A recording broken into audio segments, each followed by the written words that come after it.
Hello guys, it's great to be back. My name is Hưng, teacher of senior courses at the IELTS Workshop.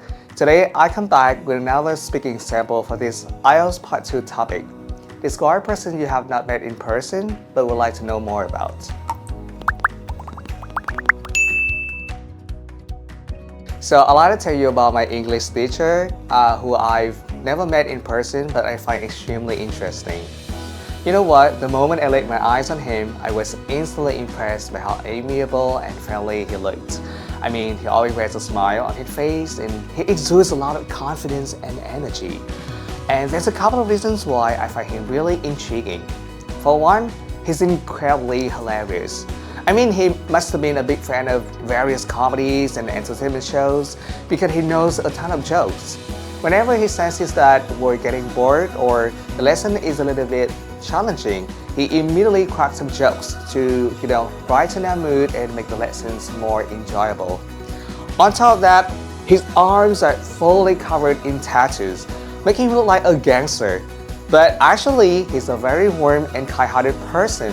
I mean, he always cares and, helps his students when they struggle with their assignments. So I come to realize that we should never judge a book by its cover. If I were to meet my teacher in real life, I would want to know how he could, maintain such a positive spirit when teaching online. Because obviously, teaching online isn't a walk in the park for many teachers.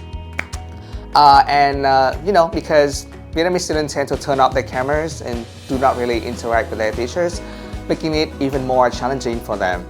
I'm also curious to know if he faced any challenges when applying for the teaching job, because many Vietnamese people often have negative view of those who have a lot of tattoos.